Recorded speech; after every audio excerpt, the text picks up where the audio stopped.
Hi kids, my name is Courtney and I'm a nutrition coordinator at the Greater Baton Rouge Food Bank. Today I'm here to talk to you about our program, Pick a Better Snack. And today we're going to talk about the vegetable broccoli. So first we're just going to go over a little bit of the history of broccoli. Did you know that broccoli is a human invention? It is actually bred from the wild cabbage. It was engineered in the ancient Italian civilization, what is now known as Tuscany. Although commercial farming of broccoli dates back to the early 1500s, it didn't come over here into the United States until the 1920s, and it was brought here by Italian immigrants. So, what are some things you need to know about broccoli?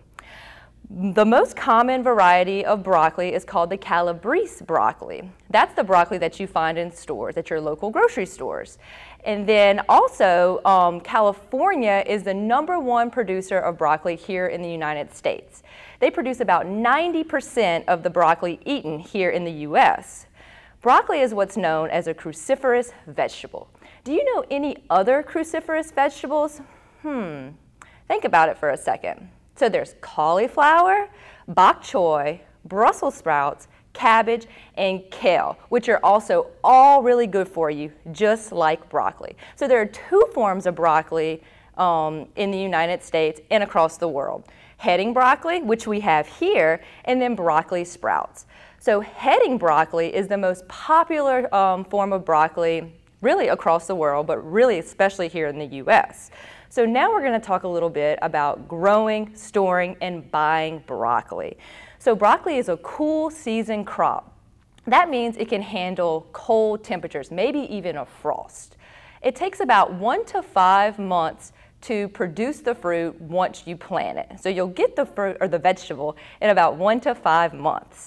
When shopping with your grown-ups, you want to make sure that the florets, which is the head of the broccoli here, is a nice bright green color. So florets are also what we like to call little trees. That's what we call little trees.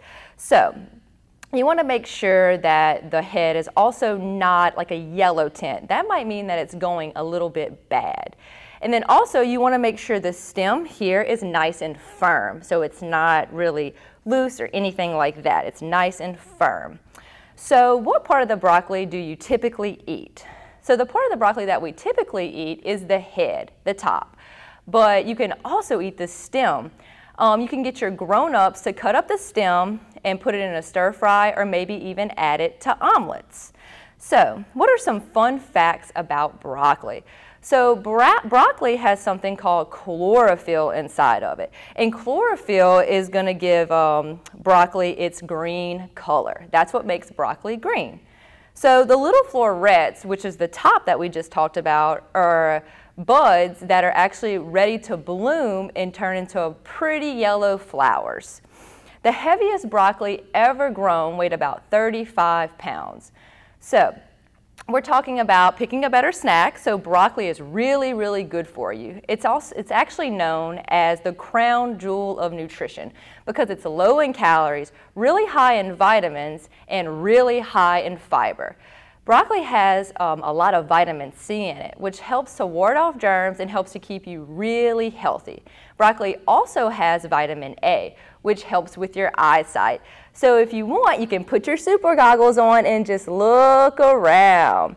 And then also, broccoli has a lot of fiber in it, which is good for your digestive system, and then also helps to keep you feeling fuller for a longer amount of time. So you can cook broccoli several different ways, but the way to cook broccoli, if you want to make sure that it retains a lot of its nutrients, either is going to be to steam it.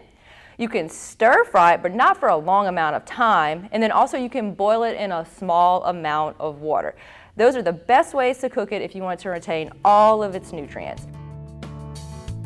Well, now it's time to taste the broccoli. So I have some little florets here. They're little green florets. So if you have some broccoli around, you might want to just feel it first, kind of just notice what it feels like, and then you want to smell it. So it kind of has a strong smell to it. Now you want to taste it.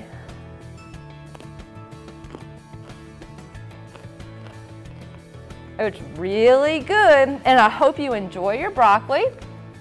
maybe get your grown-ups to buy some broccoli for you at the store next time y'all go. Thank you for picking a better snack with me. See you next time.